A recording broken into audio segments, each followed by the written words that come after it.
Mtazamaji kutoka chumba cha matangazo, ni saa 7 kamili saa za Afrika Mashariki. Unafuatilia matangazo haya kupitia mtandao wa YouTube TV47 Live, mtandao wa X ni @TV47KE au TV47 Digital. Mimi ni mtangazaji wako Paul Kirobi, tuandamane hadi tamati. Kufuatia misururu ya maandamano kwa majuma kadhaa nchini Madagascar ambapo watu zaidi ya 20 wamedaiwa kuaga dunia, rais wa taifa hilo Andry Rajoelina ametangaza kulivunja baraza lake la mawaziri na kutangaza baraza jipya. Mwandishi wetu wa habari za kimataifa Mwalusa Meshak na taarifa hii kwa kina.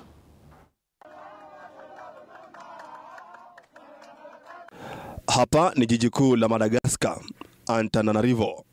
Waandamanaji wameingia barabarani kulalamikia ukosefu wa maji na umeme wa mara kwa mara nchini humo. Maandamano haya yanaongozwa na kizazi cha Gen Z cha taifa la Madagascar. Kufuatia maandamano haya, watu zaidi ya 20 wameripotia kuaga dunia. Rais wa Madagascar Andry Rajoelina ametangaza kuwatimua mawaziri wake. Katika hotuba yake kwa taifa kupitia televisheni ya taifa, Televiziona Malagasy, Rais Rajoelina amesema kuwa anatambua na anaomba radhi iwapo baadhi ya mawaziri wake hawakutekeleza majukumu yao ipasavyo. Maandamano haya yanajulikana kama maandamano ya Gen Z yamevutia maelfu ya vijana waliokuwa wakipaza sauti zao kwa kauli mbiu, tunataka kuishi sio kustahimili tu. Kwa mujibu wa kamishna mkuu wa haki za binadamu wa Umoja wa Mataifa, zaidi ya watu 22 wameuawa na wengine zaidi ya 100 kujeruhiwa vibaya kufuatia matumizi ya nguvu kupita kiasi na vikosi vya usalama katika kudhibiti maandamano. Hata hivyo, Wizara ya Mambo ya Nje ya Madagascar imepinga takwimu hizo, ikidai kuwa hazina msingi na zinatokana na uvumi au upotoshaji wa taarifa. Maandamano haya yalianza katika mji mkuu Antananarivo siku ya Alhamisi na yameenea katika miji mingine 8 kote nchini. Kufuatia hali ya taharuki, serikali iliweka amri ya kutotoka nje kuanzia jioni hadi alfajiri katika mji mkuu, huku polisi wakitumia vitoza machozi na risasi za mpira kuwatawanya waandamanaji. Kamishna wa haki za binadamu wa Umoja wa Mataifa Volker Turk amesema ameshtushwa na ukatili wa vikosi vya usalama, akidai kuwa waandamanaji walipigwa, kukamatwa kiholela na hata kupigwa risasi za moto. Umoja wa Mataifa pia umesema kuwa waliouawa ni pamoja na waandamanaji na raia waliokumbwa na vurugu, pamoja na wale waliouawa na magenge wakati wa uporaji na ghasia zilizozuka baadaye. Wiki iliyopita, Rais Rajoelina alimfuta kazi waziri wa nishati kwa madai ya kushindwa kutekeleza wajibu wake, lakini waandamanaji waliendelea kushinikiza kwamba rais pamoja na serikali nzima wawajibike na kujiuzulu. Maelfu waliendelea kuandamana tena siku ya Jumatatu, wakipaza sauti zao dhidi ya hali ngumu ya maisha nchini humo. Mwalusa Meshak, TV47, Nairobi.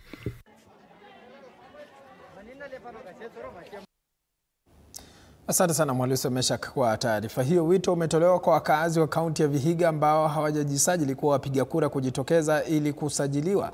Kulingana na Hudson Salenoi ambaye ni kaimu meneja wa Tume Huru ya Uchaguzi na Mipaka IEBC kwenye kaunti ya Vihiga, kufikia sasa ni idadi ndogo mno ya wenyeji ambao wamejitokeza kujisajili kuwa wapiga kura, huku baadhi ya vituo vya usajili vikiwa bado havijarekodi idadi yoyote ya wapiga kura wapya.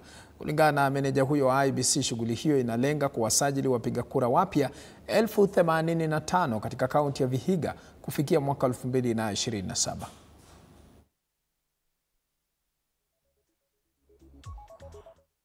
Naam, kumbuka ni shughuli ambayo imekuwa ikiendelea sio tu katika kaunti ya Vihiga bali pia katika kaunti mbalimbali ambapo idadi ndogo imeonekana ya watu kujitokeza kujisajili kama wapiga kura. Kwingineko ni kwamba vijana wamehimizwa kujisajili kwa wingi kuwa wapiga kura ili kuleta mabadiliko wanayotaka.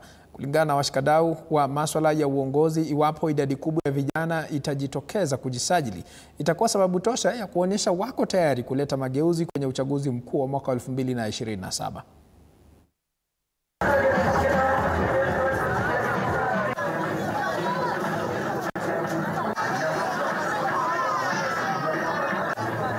Yao wamepigania na wameielekeza kulingana na vile wanavyotaka, na sote tunajua ya kwamba nguvu ya kijana anapoamua anatenda. Tumeona tuweze kujani nao katika sehemu zao tofauti tofauti kupitia mfumo huu wa governance garage ili waweze kujadiliana mambo kadha wa kadha ambayo yanawahusu. Hii garage model itakuwa ni mfumo wa kuwasaidia kuweza kujiandikisha kura. Tutaleta washikadau tofauti waweze kuwaelekeza vipi kujiandikisha kura, kwa sababu tunajua vijana wamepoteza imani na uongozi. So trust building is very important in this garage, ambapo wataweza kuona ya kwamba ndio tuko hapa, yale yametokea hatujaridhika nayo, lakini ni vipi tutaweza kurekebisha na kuona kwamba mambo yetu yanaenda sawa. Na mimi niko na furaha kuwa hapa katika hii launch ya vijana governance garage. Itasikama ta timely manner wakati masuala ya governance ndo yatakuwa yamepamba moto na campaigns zitakuwa zimeanza, na kama tunavyojua kesho kutakuwa na usajili utaanza rasmi, usajili wa voters card, na tuko hapa kuhimiza youth kuwa wajisajili waweze kupiga kura kwa mwaka utakaofuata, so that tuweze kubadilisha nchi vizuri. Hapa kuna mambo na siasa ama nini. Hapa kinafanyika ni vijana kujua matakwa yao na kujua jinsi pia 2027 wataweza kuchagua kiongozi bora na mtu mwenye maendeleo katika hii nchi yetu ya Kenya.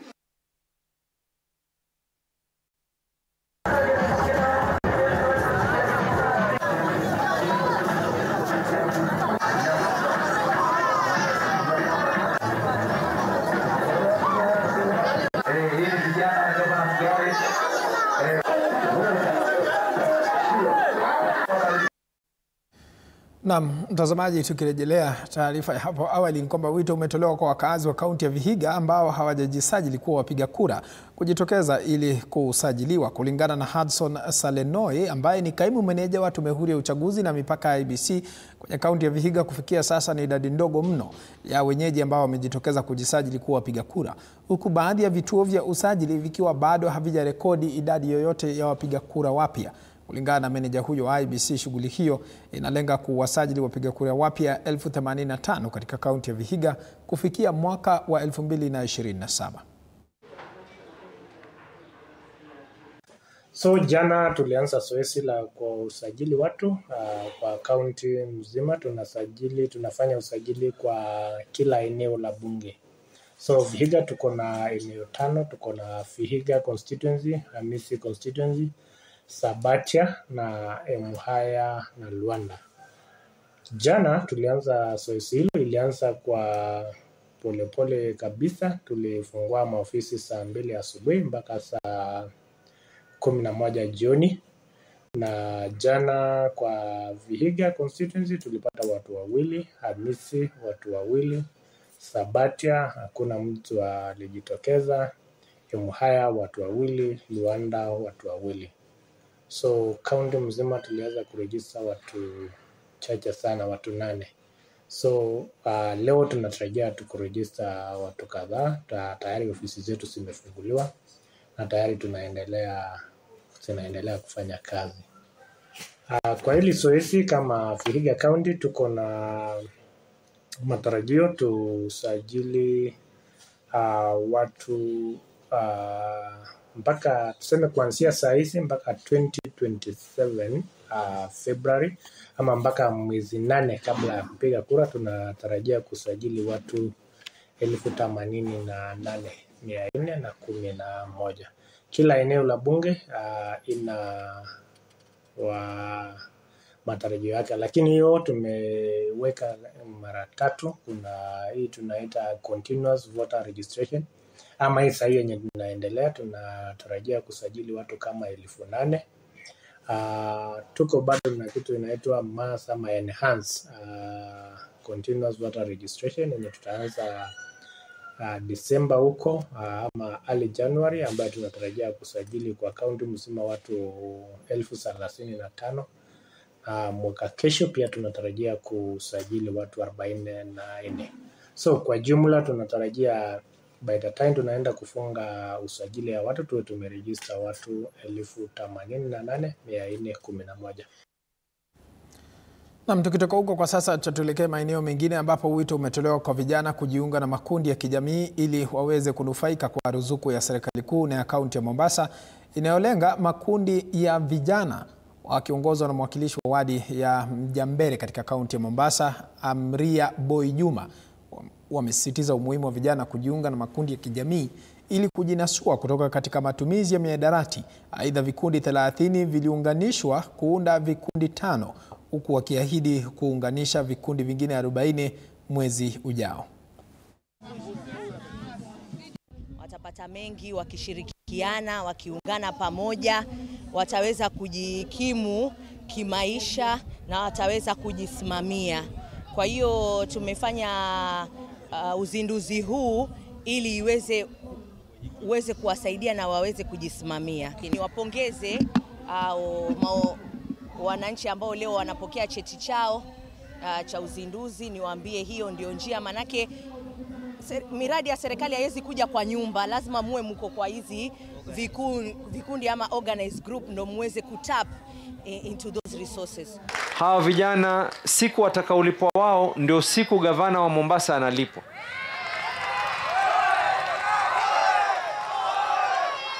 Nikimaliza hii, kisha kila group watapatiwa tuktuk ambao kwamba inaweza kubeba zile taka.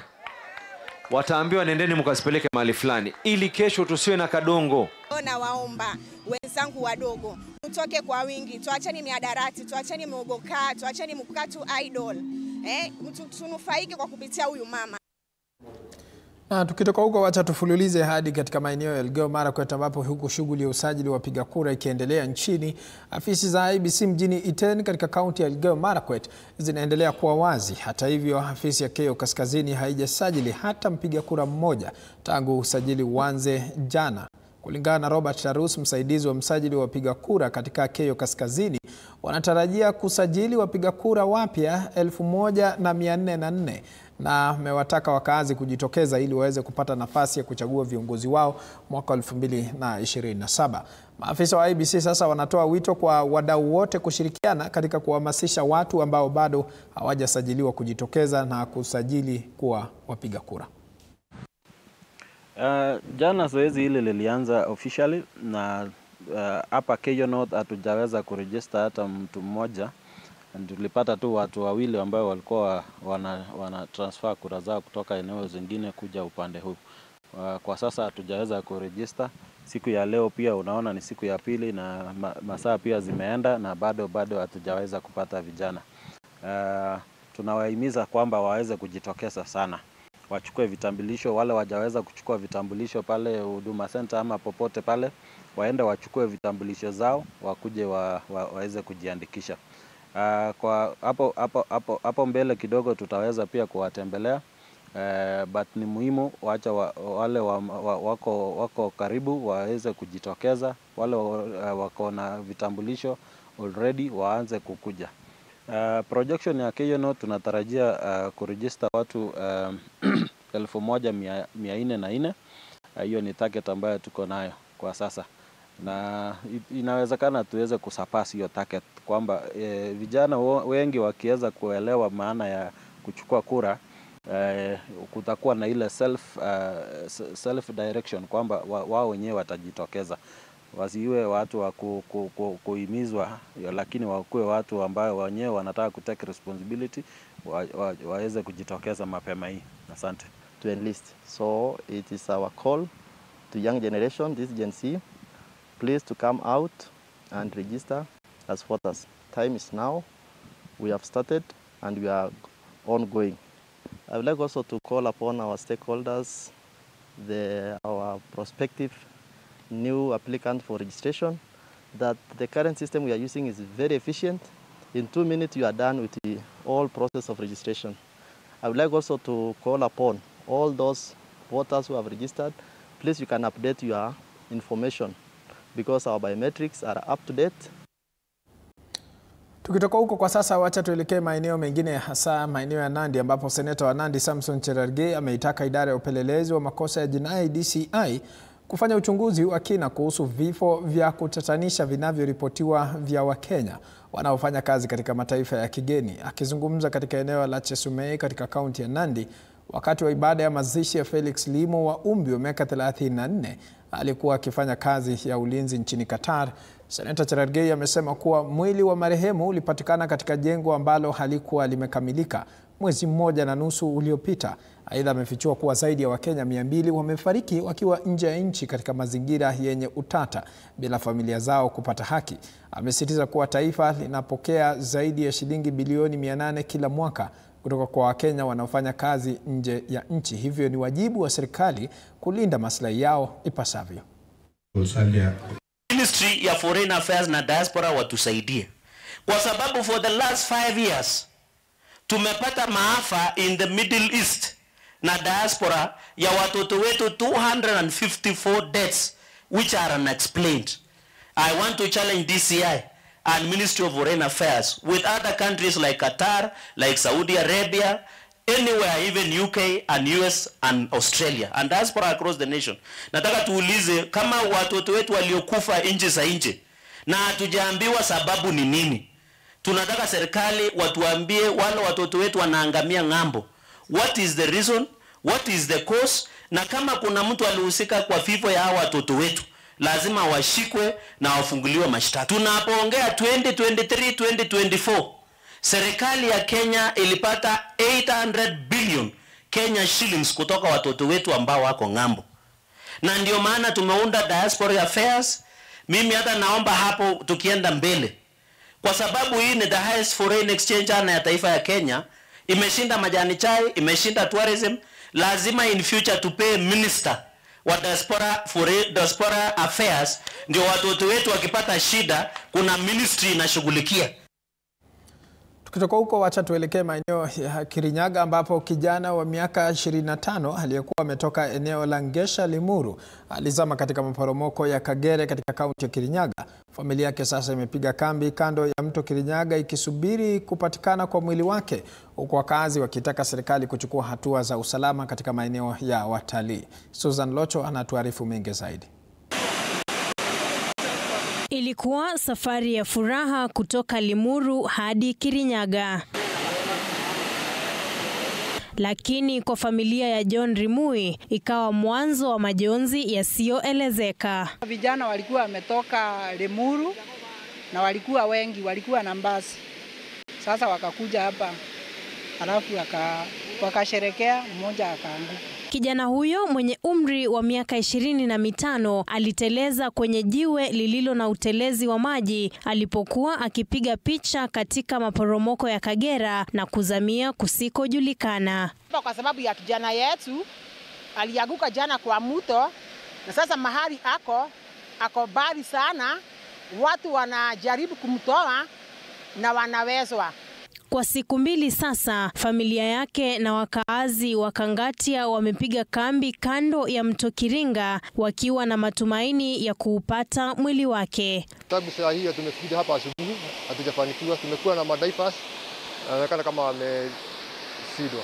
Wakaazi sasa wanalalamika kuwa sehemu hiyo ya mto inavutia watalii, lakini kwao imegeuka kuwa kaburi la wazi. Inafaa iwekwe restrictions, ndivyo at least watu wakikuja kupigwa picha mahali kama hapo wanakuja na mtu wa kuwa guide. Wakazi hao sasa wanataka serikali iingilie kati kabla majonzi haya kugeuka na kuwa ya kawaida. Susan Locho, TV 47. Asante sana Susan Locho kwa taarifa hiyo. Kwa mara ya kwanza kijiji cha Ramacha katika kaunti ya Baringo kimeng'aa, na sio kung'aa kutokana na mitutu ya bunduki, bali kimeng'aa kutokana na mwangaza wa umeme. Kwa miongo, wizi wa mifugo ulikuwa umetawala. Fatume Suleiman na taarifa hii kwa kina.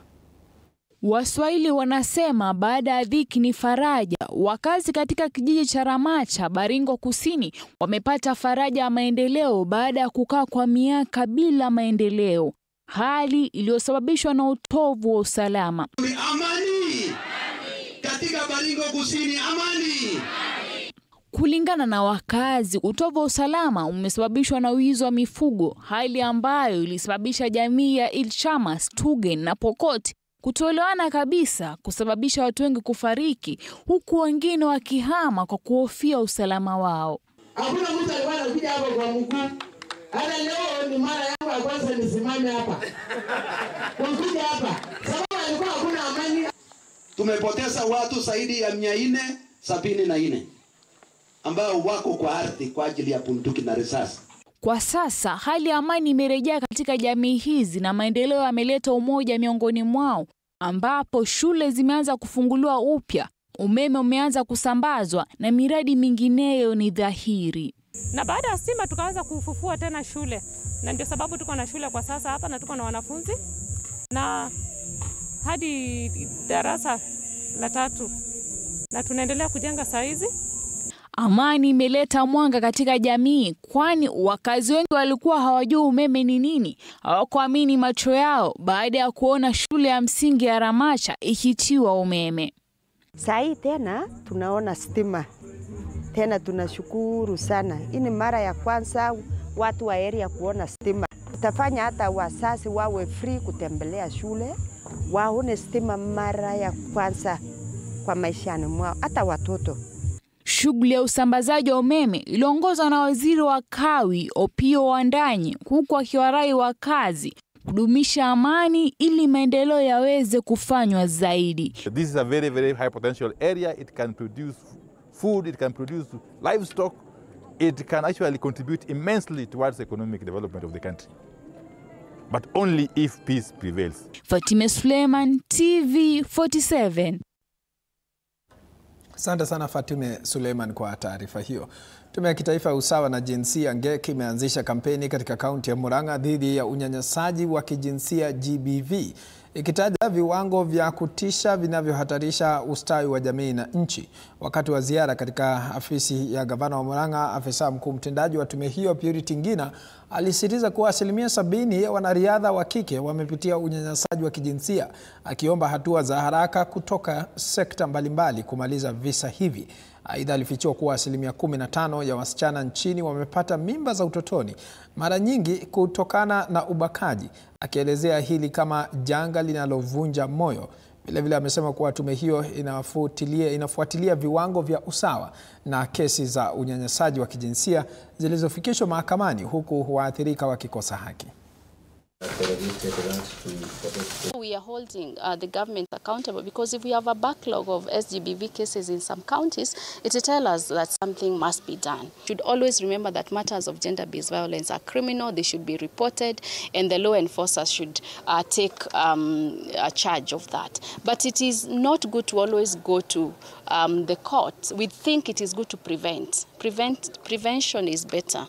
And so any programming for National Gender and Equality Commission will always be geared towards preventing, ensuring that Equality and Inclusion Technical Working Group is working, ensuring that children understand matters of gender-based violence and the reporting process, ensuring that we are also watching brief for those children of young people that are vulnerable. We have Kangata Care, 40,000 households. If you look at all these households, majority of them, we focus on empowering the women, because we believe that when you empower a woman, you empower the society. And therefore, we stand on the side of the Commission to say that we start to gain as a society when we empower both genders. Naam, tukiachana na taarifa hiyo kwa sasa tuelekee maeneo mengine ambapo chama cha United Democratic Movement UDM kimetoa rasmi vyeti vya uteuzi kwa wagombea wake wa chaguzi ndogo zijazo. Kiongozi wa chama hicho amesema tukio hilo ni la kihistoria, akisisitiza ukuaji wa UDM tangu kuanzishwa kwake mwaka 1999. Licha ya changamoto za usajili, wagombea waliotambulishwa ni Fredrick Odhiambo Ochiel wa Unguja, Stephen Amwai wa Kisa Mashariki, Ochaga Rashid Mariera wa Chewani na John Meyan wa Lekson, Turkana. Kiongozi huyo pia amesisitiza uaminifu wa UDM kwa muungano wa Kenya Kwanza, akisema kuwa ukuaji wa chama hicho unaleta nguvu mpya kwa ushirikiano huo. I can feel we're going to win all these seats. There's no reason why we should not. But in the unlikely event it doesn't happen, then that should give us a preparation for the general election. And in 2027, I can assure you that we will be having candidates in all the 47 counties, and the 290 constituencies in the country. As we issue these certificates today, I must reassure our coalition partners and the people of Kenya that UDM remains a proud, loyal, and vibrant member of Kenya Kwanza coalition. Our strength is in complementing and reinforcing them. A vibrant UDM means a stronger Kenya Kwanza coalition. It means deeper penetration across regions, a stronger grassroots mobilization, and broader national appeal. Kwingineko ni kwamba serikali ya kaunti ya Siaya imeanzisha mazungumzo na mamlaka ya barabara za mashinani Kenya KERA ili kuboresha miundo misingi ya barabara katika eneo hilo. Afisa wa utawala wa Bondo Vincent Kanyangonda amesema kwamba gavana James Orengo amekuwa akijadiliana na mkurugenzi wa KERA kuhusu kipaumbele cha kuboresha barabara. Alieleza kuwa barabara ya Bondo Nango Liunda ambayo imekuwa katika hali mbovu sasa inakarabatiwa huko serikali ikisubiri ujenzi kamili kurejelewa. Wakazi wa eneo hili wameonyesha matumaini katika ushirikiano wa kaunti ya Siaya na KERA kwa kuwa utaleta suluhu ya kudumu. We are organizing with other government agencies, including KERA, Kenya Highway, and KORA, to ensure that they control the movements of those lorries by bringing the bridges to ensure that the vehicles which are using this road are compliant in as far as the weight are concerned. The repair or maintenance of these roads takes a lot of money, and therefore we are requesting and we are asking those who are using them to be very compliant on the load which is needed on these roads. Barabara yetu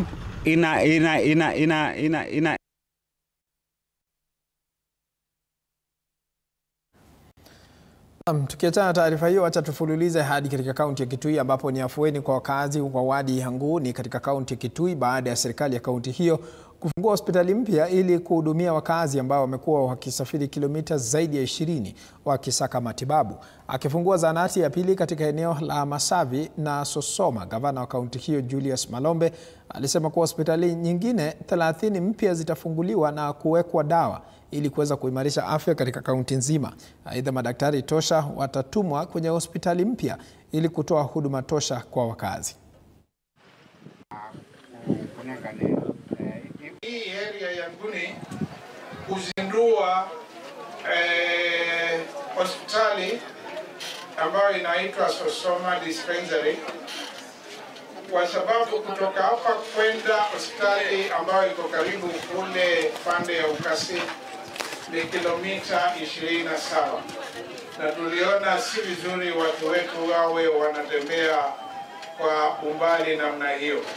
Kwa hivyo kwa wakati huu dispensary ambayo tumefungua itakuwa level 2, lakini tukiendelea hivi karibuni tutaipandisha iwe level 3A na itakuwa na male ward na female ward, itakuwa na maternity nzuri, na itakuwa na madaktari. We will have a doctor here and clinical officers na lab services nzuri ambazo tutaziweka hapa. Madawa pia tutaweka vizuri ili watu wetu ambao wanatoka area hii wawe wanaweza pata matibabu kama wale wengine wanatoka sehemu zingine. Na magonjwa ambao yatibiwi katika level 2 tukiweka kwa level 3A yataanza kutibiwa hapa. Bila shaka mtazamaji, imekatika dakika 29 baada ya saa 7 kamili saa za Afrika Mashariki. Wacha tuchukua mapumziko mafupi, lakini tukirejea tunakuja na mengi zaidi, kwa hivyo usibanduke.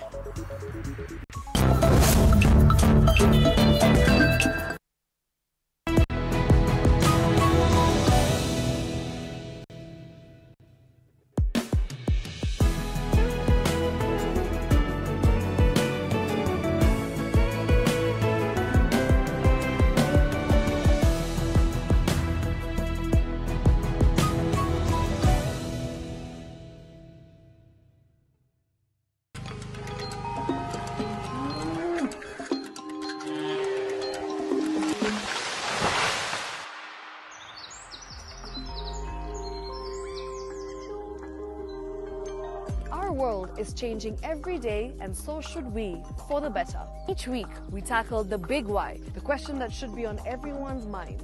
Why isn't this fixed yet? Deforestation, global warming, and the adverse effects of climate change. The future isn't just something that we inherit, it's something that we create. Join us on The Green Fix as we tell the stories of those who refuse to give up.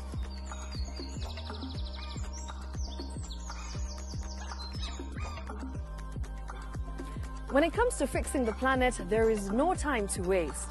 Join me, Shiksha Arora, on Thursdays at 9 p.m. on The Green Fix as we look into the big why, you and I.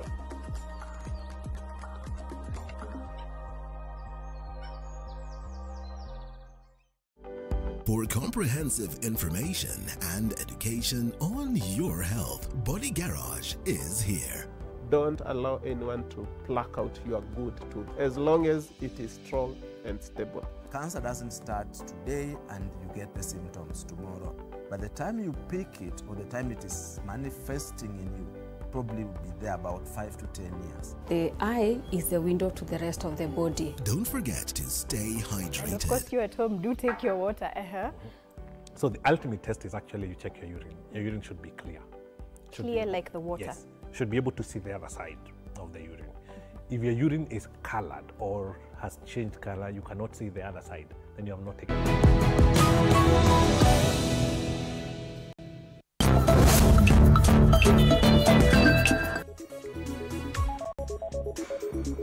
Na karibu tena mtazamaji, nizidi kukuarifu mengi zaidi. Shirika la kukomesha uvujaji damu baada ya kujifungua F kwa ushirikiano na kaunti ya Kajiado limeandaa mashindano katika eneo la Loitoktok yenye lengo la kuhamasisha jamii kuhusu hatari ya mama kuaga dunia kutokana na kuvuja damu wakati wa kujifungua.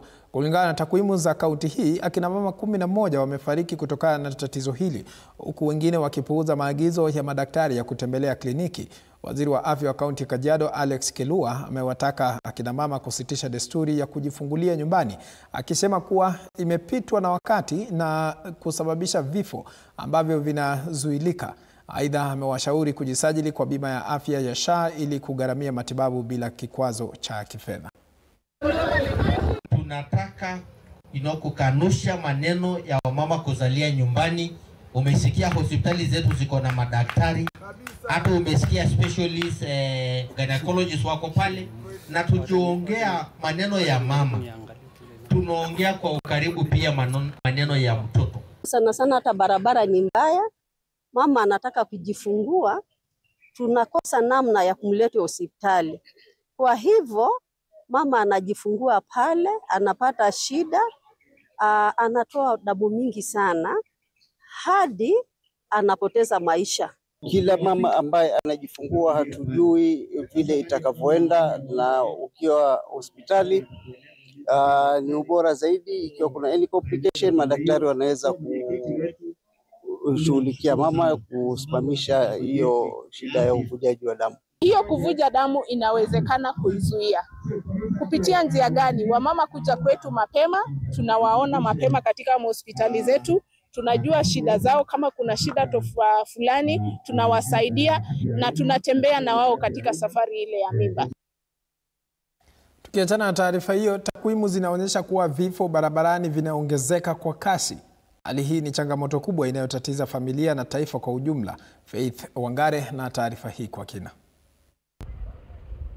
Zaidi ya Wakenya 300 wamefariki barabarani tangu Januari mwaka huu, wengi wao wakiwa mikononi mwa wadereva wasiokuwa na leseni. 13 people have perished at Keriandusi near Kikopey from a matatu trailer collision, and a further 6 fatalities from an ambulance crashes. Mwenyekiti wa chama cha usalama barabarani David Kiari anataka leseni hizo zifutiliwe mbali, wahusika warudi shuleni. Aidha, anapinga mipango ya NTSA kubinafsisha huduma zake. Rais William Ruto alianza mpango wa kitaifa wa usalama barabarani unaolenga kupunguza ajali, vifo na majeraha barabarani kwa 50% kapo mwaka wa 2028 kupitia NTSA na Wizara ya Barabara ya Usalama. This reversal points to failure of strategy, leadership, accountability, and execution at the authority, despite clear national plan. Hivyo basi, usalama barabarani si jukumu la mtu mmoja, bali ni la kila Mkenya. Tuchukue hatua sasa, tupaze sauti pamoja na kuhakikisha barabara zetu zinakuwa salama kwa wote. Maisha yako ni dhamani ya Lindi. Licenses are given, driving licenses. You have only 6,000. You can get a driving license. Faith Wangari, TV47, Nairobi. Asante sana Faith Wangari kwa taarifa hiyo. Kundi linalopigania malimbikizi ya waathiriwa wa vita vya Mau Mau katika kaunti ya Migori sasa limetoa wito kwa serikali ya Kenya ikishirikiana na serikali ya Uingereza kuharakisha shughuli hii ya kuwapa malimbikizi yao. Kundi hilo linalojulikana kama Mau Mau Original Trust vilevile limewashauri waliopata madhara ya vita hivyo kwa njia moja au nyingine kujitokeza na kujiandikisha kwenye kundi hilo. Sisi tunadai mkoloni mzungu, sio serikali ya Kenya, na serikali yetu tunaishukuru kwa sababu imekubali, imeidhinisha watu wawe sensitized kwa kila county na waelewe. Ndio maana Interior Ministry imetoa uwazi wa sisi kufanya mikutano, kuelekeza watu wetu na kuwaeleza na kuona vile wataingia kwa system kwa ajili ya malipo. Wakati uhuru ulikuja Kenya yote. Kwa hivyo kila Mkenya ana uhalali wa kupata hizo. Mzungu ni wapi hakujimba gold? Ni wapi hakuchukua ng'ombe? Ni wapi hakuajiri vijana wetu wakaenda wakafa na hawakufidiwa mpaka leo hii? Hivyo huu sio mchezo wa paka na panya, huo ni programu ya serikali. Na hakuna serikali imeshindwa kufanya kazi yake kikamilifu. Hiyo mtazamaji, kwa sasa wacha tufululize huko maeneo ya Embu ambapo serikali ya kaunti ya Embu imezindua sheria mpya ya kuhakikisha kwamba wanakandarasi wanajibikia uharibifu wa miundo misingi ya maji ili kupunguza upotevu wa maji. Haya yamejiri baada ya kongamano la bara la Afrika mjini Embu ambapo viongozi wa nchi 10 wamezungumzia mikakati ya kudhibiti uharibifu wa maji.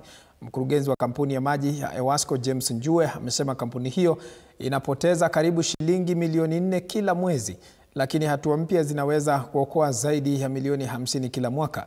Isitoshe, serikali inakaza msako dhidi ya wizi wa maji kwa kushirikiana na wananchi kupitia kitengo cha usalama cha kaunti. Kupitia kwa taasisi ile ambazo zinaweza regulate mambo ya maji inaitwa WASREP, wao wamepeana idadi ya maji iliyopotea ikue 25%, 25%. So tukiangalia tofauti ya hiyo 25% na ile ya 32% ambayo tuko nayo, tunaona kuna 7% kama ambayo inapotea. Na ukiangalia 7% hiyo ambayo tunapoteza ni takriban milioni karibu 3 ama 4 ambazo zinapotea kila mwezi. What is very important, as I said earlier on, is to identify the key issues that leads to non-revenue water. Since Our Excellency came into being, every financial year we put in some money to these companies, of course on request and on consideration. Some of it is to extend their pipeline, some of it is to replace the old infrastructure, and I think that is also a targeted way of bringing the non-revenue water down. Na mbali na taarifa hiyo, serikali imesisitiza kujitolea kwake katika kuboresha sekta ya utalii hasa ukanda wa pwani ya Kenya kupitia uwekezaji wa kimkakati, ushirikiano wa uwekezaji wa kibinafsi pamoja na uboreshaji wa miundombinu. Akizungumza kwenye mkutano wa uwekezaji katika utalii wa pwani ya Kenya ulioandaliwa na bodi ya utalii nchini KTB mjini Mombasa, Waziri wa Utalii Rebecca Miano alihakiki kuwa eneo la pwani linasalia kuwa kitovu cha utalii nchini, likiingiza mabilioni ya pesa kila mwaka na kuendeleza maelfu ya ajira katika sekta ya hoteli, usafirishaji na huduma za kitamaduni. Aidha, aliongezea kuwa kuwekeza pwani kunalingana na ajenda mageuzi ya kiuchumi ya BETA ambayo inatambua utalii kama nguzo muhimu ya fedha za kigeni, ajira na ukuaji jumuishi, usemi uliosisitizwa na Flora Chibule, naibu gavana wa kaunti ya Kilifi. Importance of the conference is to have a conversation on how we can revitalize tourism at the coast. We know that the coast accounts for over 60% of all the hospitality travel in Kenya, and therefore it is an anchor and a foundation of our tourism. But we are at that stage where we need investments to either refurbish and revitalize the new out the existing facilities, but also to attract partnerships and new investments. Hakika tuna mambo mengi ya kuonyesha. Si mambo ya beach, mambo ya land sites, kuna mambo mengi, kuna ndege, kuna nyoka, yani butterflies, kuna vitu vingi ambavyo watu lazima wajione, hata minerals, yale madini ambayo yako katika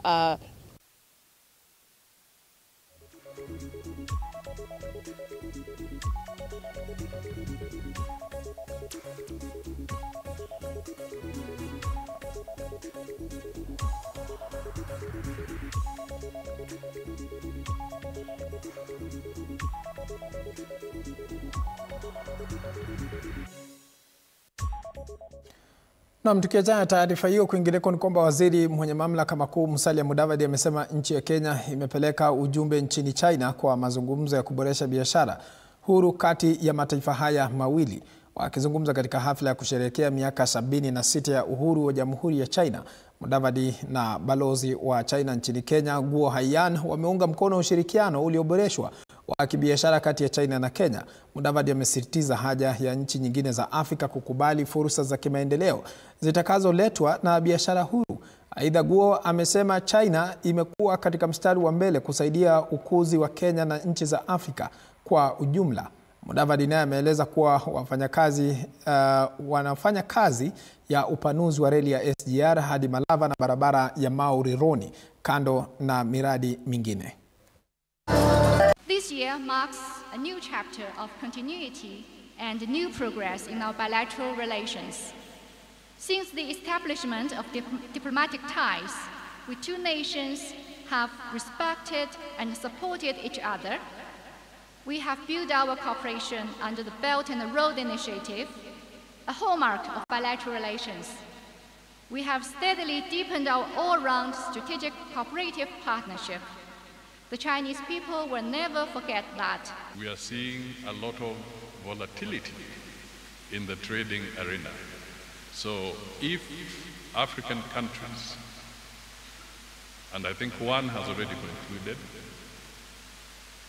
Kenya may be perhaps the next one, we believe that Africa requires predictable, reliable, consistent trade arrangements with its partners.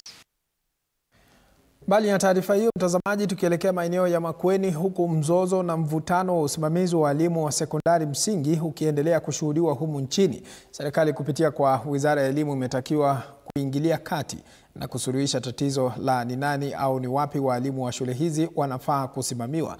Mbunge wa Kibwezi Mashariki Jessica Mbalu anasema kuwepo kwa mzozo huu wa usimamizi huenda kukaendelea kuathiri pakubwa utekelezwaji wa mfumo mpya wa elimu wa CBE ambao umekuwa ukisuasua kwa walimu. Ni mazungumzo muhimu. Akizungumza katika hafla ya kuchukua maoni ya mgao wa fedha za ufadhili masomo katika mji wa Kambu, Mbalu pia ameitaka serikali kuendelea kuunga mkono walimu wakuu kwa kutuma pesa za maendeleo na miradi ya shule kwa wakati. Zile department zimehusika ama serikali waingilie tu ndio waone vile hii vita mingi iko iweze kuisha, kwa sababu tungeomba hayo tukitaka manufaa iende kwa watoto wetu. Hatutaki watoto wetu wakatae kusoma vizuri, hatutaki shule zetu zianze kuanguka, hatutaki performance ya watoto wetu iende chini, and even the education in general iende chini. Kwa hivyo ningeuliza the relevant departments, relevant agencies and even those institutions waketi chini waongee na wakuje na permanent solution.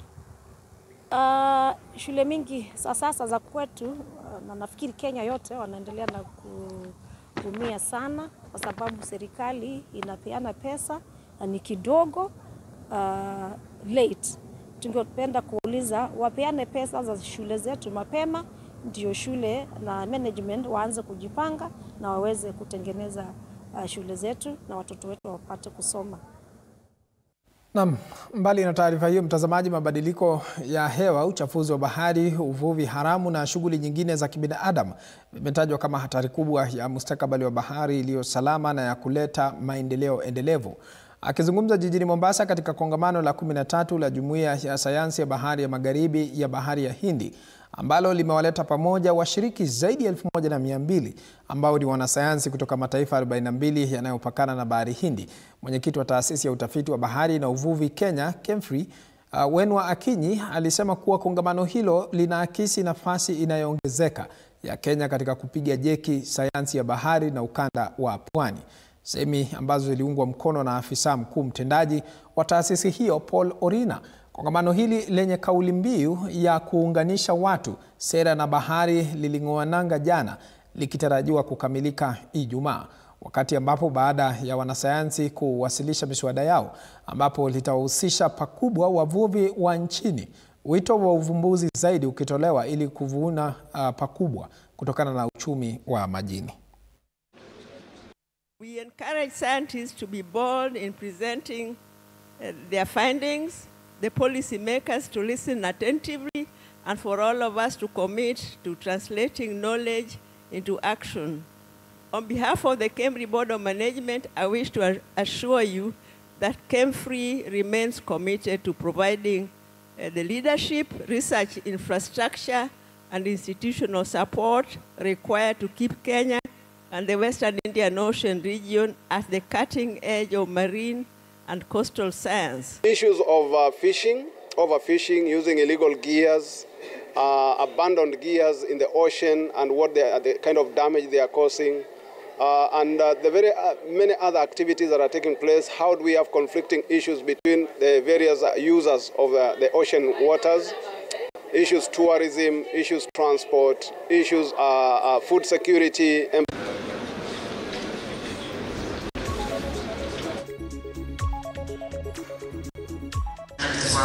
Thank you very much for hosting the event. It's a pleasure.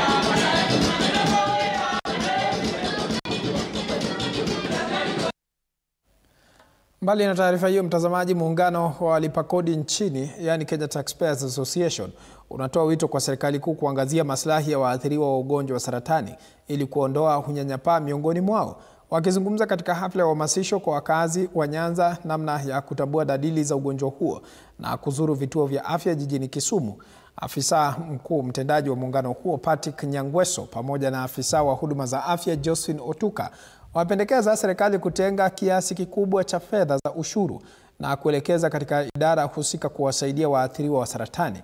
Katika hafla hiyo, waathiriwa wa saratani wametaka serikali kukaza kamba ili kukabili ongezeko la ugonjwa wa saratani. And this tax that is collected through tobacco needs to be channeled to the cancer survivors through a very formalized mechanism. And because you know very well that, as I've told you, most of the cancer-related diseases are caused by tobacco. Tobacco is cause of nearly 75% of the cancers that we're having today. And I'm very, very unhappy with the tobacco companies challenging the bill that is on the floor about tobacco. Now, reasons being that they know that in whatever little way that the cause of the disease, and they do not take even small care to give to the hospitals in the management of cancer. And therefore, we are not happy with them. The bill should go to the floor and it should be passed as soon as possible. Na wakurugenzi wa shirika la chai nchini KTDA katika kaunti ya Kirinyaga wamesema kuwa kuna upungufu kwa malipo ya bonasi za mwaka wa kifedha wa mwaka 2024-2025, huku shilingi ya Kenya ikiendelea kuimarika dhidi ya dola ya Marekani.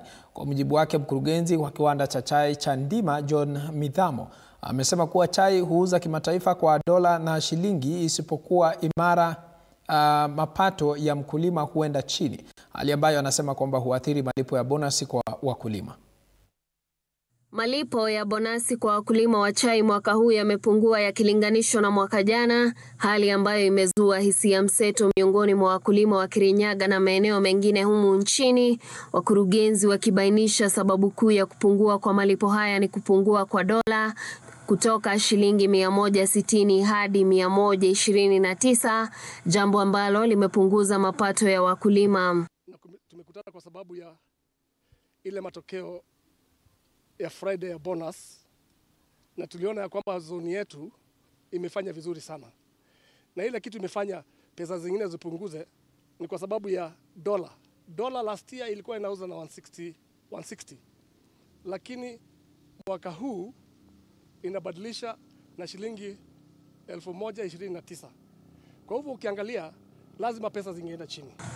Kwa mujibu wake, mkurugenzi wa kiwanda cha Ndima John Midhamo alisisitiza kuwa eneo hilo limefanya vyema, huku viwanda vya eneo hilo vikiingia miongoni mwa 15 bora kitaifa, semi zake zikitiliwa mkazo na mwenyekiti wa kiwanda cha Kimunye Simon Njeru.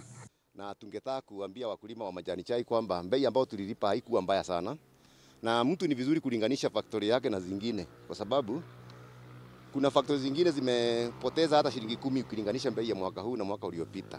Kwa hivyo ukitazama peke yako utaona kama wewe ndio umeumia peke yako, lakini bei ziliteremka kwa jumla kutoka juu mpaka factories zote. Hakuna factory ambayo haikupoteza kitu.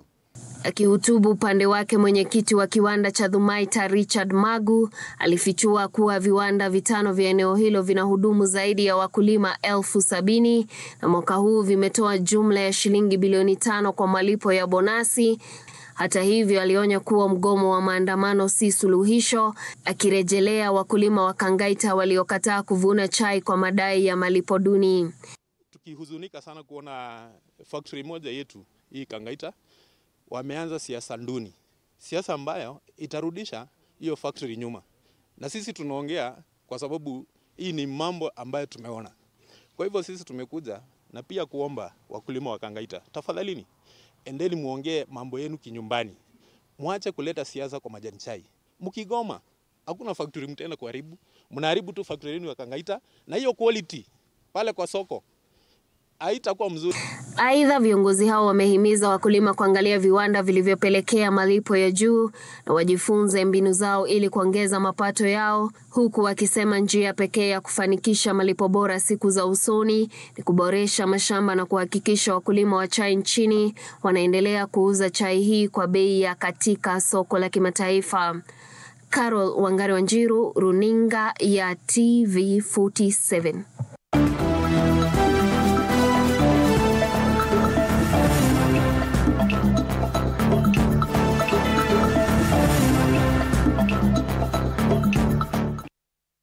Tukiingia michezoni ni kwamba ligi kuu ya soka humu nchini itaendelea hii leo katika uwanja wa Kasarani Annex, ambapo KCB imeratibiwa kumenyana na wapinzani Kariobangi Sharks.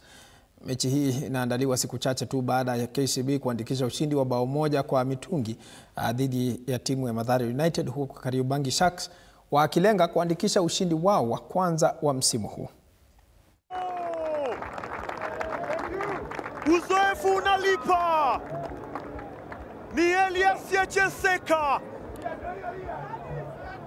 alifunga mechi yao ya kwanza Mathare United. Anafunga tena nao wanakata mauno sasa. Ni 1, 2, 3 kisha wanacheza dance yao. Ni ubora wake Elias Yecheseka. Ameonyesha uwezo wake na mpira uliokufa. Kwingineko ni kwamba kikosi cha David Moyes cha Everton kilikabwa koo na timu ya West Ham na kulazimika kuridhika na sare ya bao 1-1.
Nimekuwa mtangazaji wako Paul Kirobi. Asante sana kwa muda wako na asante sana wale wote waliofanikisha TV47 Matukio. Nakutakia mchana mwema. Shukrani za dhati.